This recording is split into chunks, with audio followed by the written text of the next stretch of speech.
Recent একটি ইন্টারভিউতে বুবলি বলেন, শাকিব খানের পরামর্শেই জয়ের স্কুলে বীরকে ভর্তি করা হয়েছে, যাতে করে দুই ভাইয়ের বন্ধন আরও ভালো হয়। রিসেন্ট একটি ইন্টারভিউতে ঢালিউড কুইন অপু বিশ্বাস বলেন, আমাকে দেখলে সাধারণ মানুষ বুঝতেই পারবে না আমি এত বড় একজন নায়িকা অথবা সুপারস্টার। আমি আমার রিয়েল লাইফে অতি সাধারণ জীবনযাপন করি। শাকিব অপুর ছেলে আবরাম খান জয় 4 থেকে 5টি ভাষায় কথা বলতে পারে। এটা একটা অন্যরকম ট্যালেন্ট। অন্য দেশের ভাষা চাইলেই কিন্তু শেখা যায় না। আসলে জয় অনেক বেশি বুদ্ধিমান, ট্যালেন্টেড। শুধু দেশে নয়, দুবাইয়ের মতো জায়গাতেও শাকিব খানের লক্ষ লক্ষ ভক্ত রয়েছে। এবারের প্রোগ্রামে গিয়ে সেটাই প্রমাণ করে দিলেন এই কিং খান।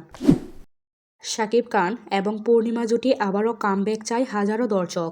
আসলে এই জুটির সুপারহিট এবং সফল সিনেমা রয়েছে ঢালিউড ইন্ডাস্ট্রিতে। অভিনেত্রী আনিকা কবির শখ বলেন, শাকিব খানের সাথে আমার জুটি আবারও দর্শক চাই। আসলে এটি সত্যি কথা। আনিকা কবির শখ এখনও অনেক সুন্দরী আছেন।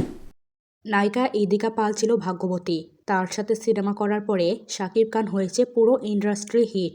অন্যদিকে দেব তার সাথে সিনেমা করে অনেক দিন পর কমার্শিয়াল সিনেমায় সুপারহিট দিচ্ছেন। এই জন্যই এই নায়িকাকে ভাগ্যবতী বলছেন অনেকেই। পূজা চেরি অপু বিশ্বাসকে বড় বোন ডেকে বলেন, বড় বোন যেমন হবে ছোট বোনও তো ঠিক তেমনই হবে, তাই না? বিদেশের মাটিতে ছেলে রাজ্যকে নিয়ে ঘুরে বেড়াচ্ছেন চিত্রনায়িকা পরীমণি। বর্তমান সময়ে সেখানে একটি প্রোগ্রামে গিয়েছেন, তবে ছেলের সাথে বেশ কিছু আনন্দের মুহূর্ত কাটাচ্ছেন। এরকমই কিছু ছবি সোশ্যাল মিডিয়াতে ভক্তদের সাথে শেয়ার করেছেন এই নায়িকা। অপু বিশ্বাস নাকি ক্লাস 5 থেকেই ইনকাম করে। 5-এ বৃত্তি পেয়েছিলেন, টিউশনি করতেন। এছাড়াও ছোট ছোট বাচ্চাদেরকে নাচ শেখাতেন। ঠিক এমনটাই জানিয়েছেন রিসেন্ট একটি ইন্টারভিউতে। ছোট পর্দাতে এই মুহূর্তে সবথেকে জনপ্রিয় নায়ক নিলয় আলমগীর।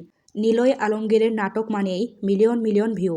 বর্তমানে তার সাথে কাজ করতে চায় নতুন নতুন সব নায়িকারা। কিন্তু এই মুহূর্তে নিলয় আলমগীর ও হিমির জুটি সবথেকে বেশি হিট। প্রথম সিনেমাতেই দর্শকদের প্রশংসা পাচ্ছেন ছোট পর্দার জনপ্রিয় নায়িকা মেহজাবিন চৌধুরী। আসলে নিঃসন্দেহে বলা যায় তিনি প্রথম থেকেই সফলতা পাচ্ছেন। বুবলির পর অপু বিশ্বাস ও তার ছেলে জয়কে দিয়ে বিজয় দিবসের শুভেচ্ছা জানালেন। আসলে জয়কে অনেক দিন পর দেখা গেছে সোশ্যাল মিডিয়াতে। এটা দেখে অনেক খুশি অপু বিশ্বাসের ভক্তরা। এবার প্রবাসীদের আয়োজিত অনুষ্ঠানে দুবাই যাচ্ছেন ঢালিউড কিং খান শাকিব খান। আগামী 20শে ডিসেম্বর সেখানে প্রোগ্রামে থাকবেন তিনি। ছেলে বীরকে নিয়ে বুবলি লাল সবুজ পোশাক পরে বিজয় দিবসের শুভেচ্ছা জানিয়েছেন তার ভক্তদেরকে। লাল সবুজ পোশাকে মা ও ছেলেকে অসাধারণ লাগছে। আসলে বুবলি সত্যিই দারুণ।